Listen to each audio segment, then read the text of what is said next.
Prime Minister Modi met his Polish counterpart Donald Tusk and discussed ways to strengthen bilateral ties. Prime Minister Modi's visit to Poland is the first trip by an Indian Prime Minister to the country in the past 45 years. Prime Minister Modi received a ceremonial welcome at the Chancellery before the delegation-level talks began.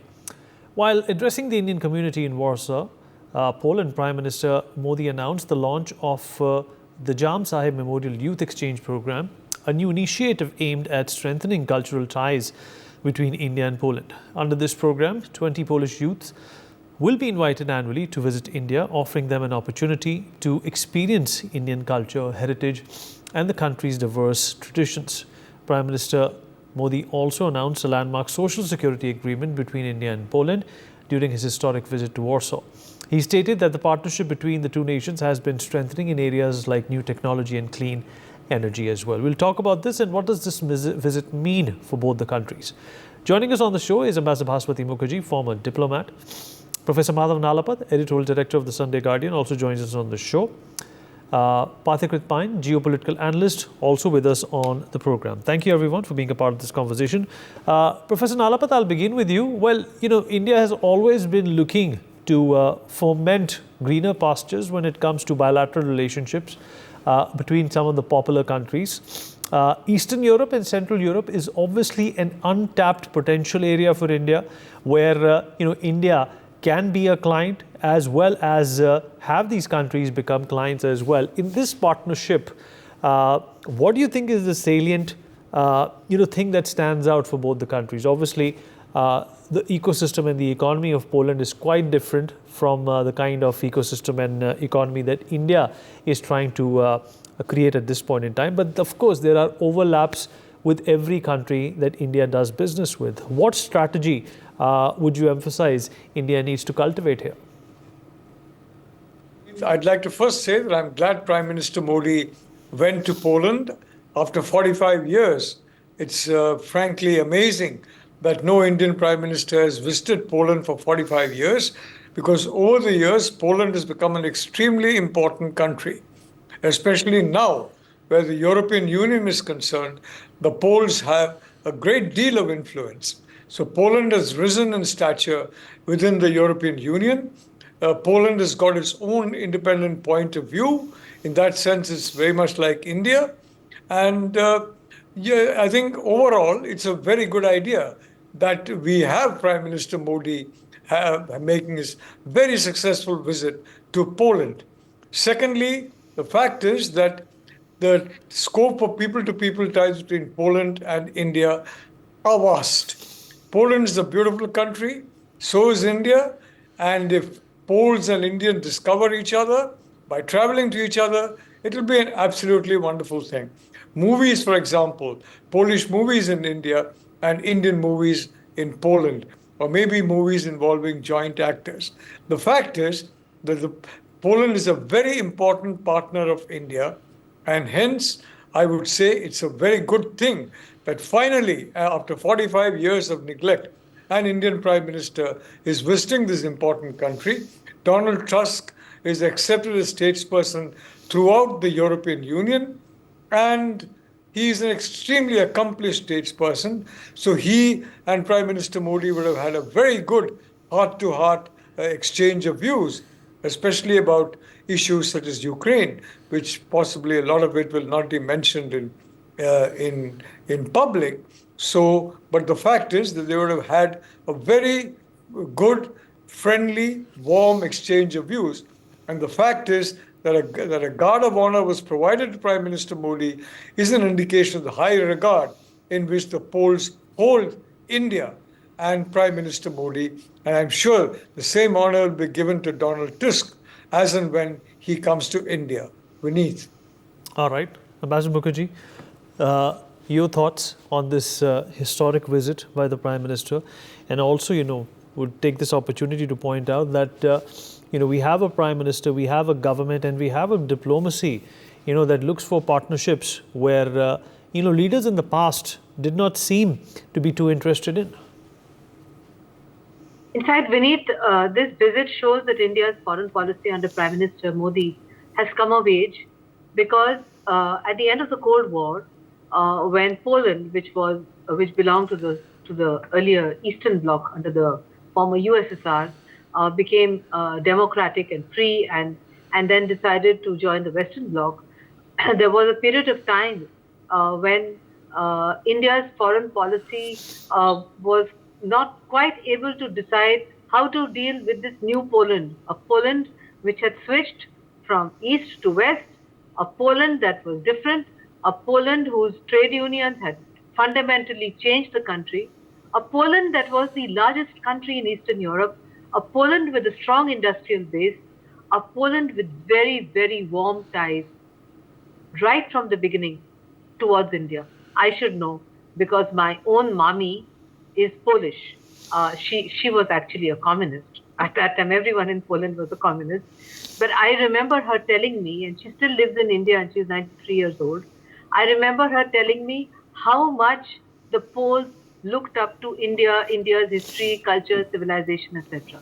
Moreover, it was very touching that it was an Indian Maharaja who saved the lives of so many Poles, Polish Jews, because as you know, Vineet, there were the most horrifying extermination of Polish Jews during World War II, and Poland really suffered in World War II.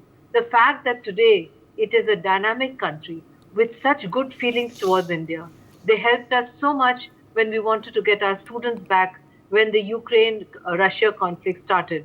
And I'm sure that in this visit, as Professor Nalapat correctly pointed out, there would have been a one-to-one by which the Polish head of state and his advisors, including Donald Tusk, who is a very experienced administrator, may have shared Poland's perspective on how to bring this seemingly intractable conflict to an end, may have shared Poland's perspective on how Eastern Europe looks at this conflict, given their own troubled history, given the fact that for many points of time during the Cold War, the best anti-Soviet jokes were always related by Polish communists. It was a very complex relationship that Poland had with the then Soviet Union. It's still a complex relationship, but it's a relationship that is now maturing.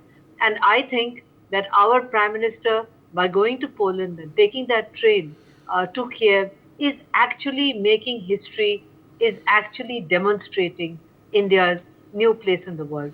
And I'm very proud to be here when history is this kind of history is being made by India at this point of troubled time in global history. Vineet. Pathikrit, geostrategic importance of this visit, and how do you think this will also help us create, a domain of sorts in territories in Europe where India has had little or next to nil presence? So let me tell you, Vineet, for a long period of time, and you rightly mentioned that India's foreign policy towards Europe was Western Europe centric primarily. The focus was always on Germany or France or UK or Italy. And I do not blame anybody for that because those were the major economies that time. But over a period of time, if you see today, Poland is an $850 billion economy. Austria, the country which Prime Minister Modi visited during his visit to Russia in July, is a $500 billion plus economy. And if, as and when, India-Middle East-Europe Economic Corridor fructifies, India's trade with Central and Eastern European countries will be as crucial as that with Western European countries. That's one. So I think there's a lot of opportunity for Polish and the Austrian, companies to invest in India. There are areas of convergence in terms of trade to happen, and many companies of Polish origin, or I'm mentioning over Austria because the last visit of Prime Minister Modi in Russia was involving Austria. So Central and Eastern European countries have their own edge in military technologies, in niche areas. They may not be as big as a Raytheon or a General Atomics or Boeing, but in the small area, they are pretty good. So there are major areas of convergence. And I'm also told that Poland is a country which, has cultivated yoga and Sanskrit like no other, Eastern or Central European country. So I think, of course, there are areas of convergence. And I think This visit is also important because I'm sure it will be told to the Polish, or the people of Poland also knows that in the Second World War, the biggest brunt was faced by the people of Poland. This war that is happening between Russia and Ukraine, if the war breaches the borders of Ukraine, invariably countries like Poland would suffer a lot.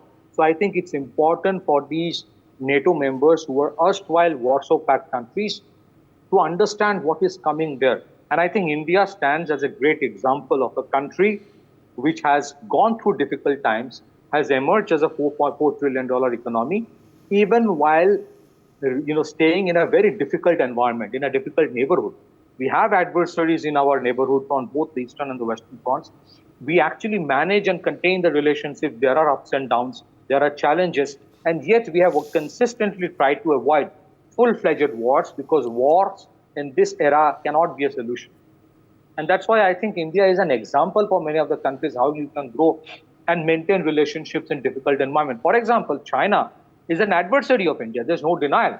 I don't know what would happen in future, but in spite of the challenges that we have with China, there are trade relations, there are areas where we converge with each other, and it is such that beyond a point no one would gain by actually getting into a full-fledged conflict.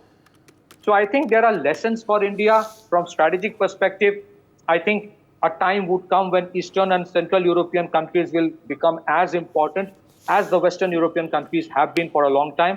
And I think Eastern and Central European countries will get more prominence because of certain reasons. I think Western Europe is gradually getting into a chaotic situation, whether it is economic or the societal conflicts that they have right now because of the demographic shift and many other reasons.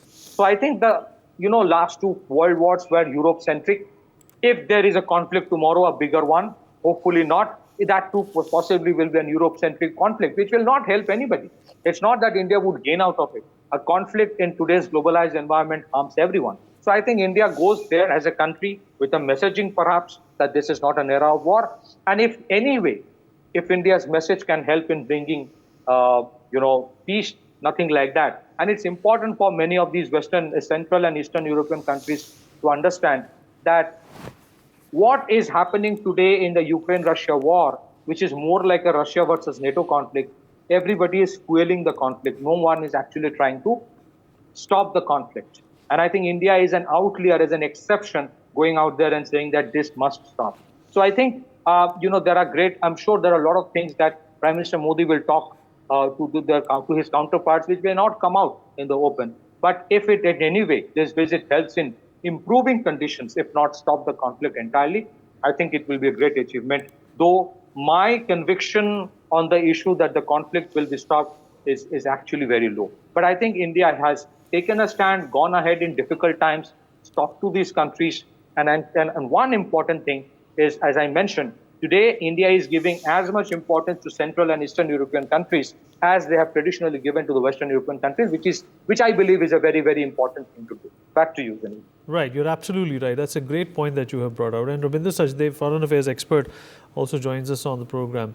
Mr. Sachdev, what's your reading of the Prime Minister's visit to Poland? And let's not forget that there is, an immigration crisis of sorts which is brewing in Western Europe, especially in the United Kingdom, countries like Germany, Portugal and Italy as well. In the midst of that, Poland is of course one country which has made its stance very clear when it comes to immigration. What kind of optics are at work here with the Prime Minister's visit to Eastern Europe? Is this a message, to the EU as well as the Americans? Yeah, thank you, Vinay. A pleasure. Certainly, excuse me, one of the aspects which I feel is out there is that, if you look at NATO, the military alliance, right, there is, if not a split, a difference of opinion and some, daylight between what the Western European capitals look and think as to the future of NATO and how NATO should be involved versus or vis-a-vis the Eastern capitals, right? It's the Eastern capitals, especially led by Poland, and then Lithuania, Estonia, Latvia, etc., who are more aggressive with respect to what should be done with respect to the Ukraine war, as compared to the, capitals in Berlin, Bonn, and London, etc. So that's one. And of this grouping, Poland is the leader. Poland is the one which is perhaps the most heavyweight of these guys. So that said, so therefore, one, I mean, on a strategic level with respect to Europe and oblique NATO, I'm kind of conflating the two. It means that India is kind of, connecting more also with the other, with the parts of NATO and Europe which were not hitherto, reached out by us as such, and our focus was only on Western capitals. So that is one, Western European capitals. So that's one. Secondly, with respect to Poland, I think there's another dimension which is useful for India. Poland, of course, as we all know, is the gateway to all the weapon supplies which are coming in from the US, NATO, Australia, South Korea, which are going into Ukraine. Those weapons are going to Ukraine are of different technologies, diverse standards, etc. And once they're in Ukraine, many of them are coming back for maintenance and repair in Poland. So Poland is gathering, I would say, a good amount of knowledge, system integration expertise as a laboratory of multiple defense technologies or multiple weapon technologies. Okay, amongst the varied lot which is out there. Ukraine itself has become a laboratory of innovations in weapons and how to use them, where to use them, etc., and how to adapt quickly. And weapons of standards from one country to the other are different. So getting them working together itself is a challenge for Ukraine, which is handling pretty well, it seems. But the base camp for that is Poland. So that would be a very interesting, I think, outcome of this whole war by the time this war finishes or comes to a pause. A benefit for Poland with which we can benefit, I think, because innovation, low cost weapons across standards which are working better, not working better, that knowledge out there is there.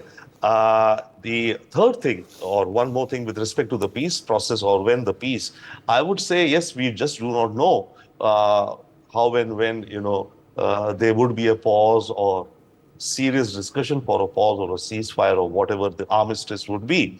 But I would think that in 6 months' time, there would be one milestone. If not a milestone, there's a marker out there, there's a flag out there, which is that the US elections will be over. And on 20th January, whosoever takes office, if it's Donald Trump, then it certainly means probably some drastic new steps, because he has said he said he'll make sure there's peace even before he assumes the presidency, if he wins, right? Or within 24 hours. So if Trump wins, we could expect or anticipate much more thrust on that. All right. We completely concur with what you have said, Mr. Srish. They will take concluding thoughts from all our guests, starting with Ambassador Bhaswati Mukherjee. Well, I broadly agree with my co-panelists. But what is important is that in the interaction which will take place between President Zelensky and our Prime Minister, while I'm sure we are not trying to mediate in any way, Prime Minister Modi would, I'm sure, convey valuable suggestions on a possible way out, considering that he has also had pretty deep and intense conversations with President Putin. And the fact that Ukraine is now trying to make inroads into Russian territory, in fact, is a double jeopardy for Ukraine, in my perspective, because Ukraine is dealing with a heavily nuclear armed state, which, like many countries today, and Russia is no exception, does not like to lose face.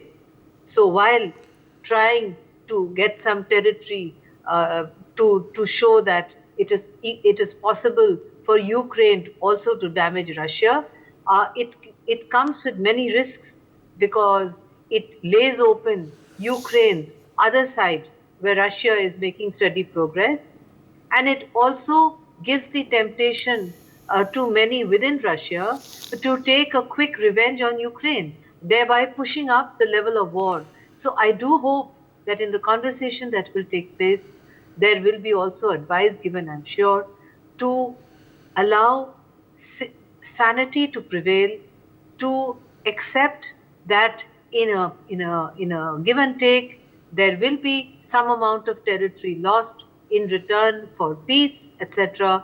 I do hope that the first beginning will be made, because India and India's Prime Minister brings not only the wisdom of our country, but also the fact that we have never been a conquering country, as Vivekanand said, and therefore any wisdom or advice coming from us has that double advantage that we have no agenda and no double axe to grind. We come as a friend. We hope that the conflict will conclude. Vineet. Absolutely. Professor Nalabat? Look, the Poles do not like the Russians, and the Russians were their masters during the First Cold War, and they obviously don't like that. They're very proud people, a very ancient history. Coming to Ukraine, the fact that the Prime Minister is gone there by train is an indication that he has got full confidence in the future of Ukraine, the post-war future of Ukraine. The traveling by train is in fact a symbol of the Prime Minister's confidence that Ukraine is going to become is going to come back to and revive itself and become once again a developed economy. Ukraine has all the potential to do that, not only a breadbasket, but is also can be a technological major power.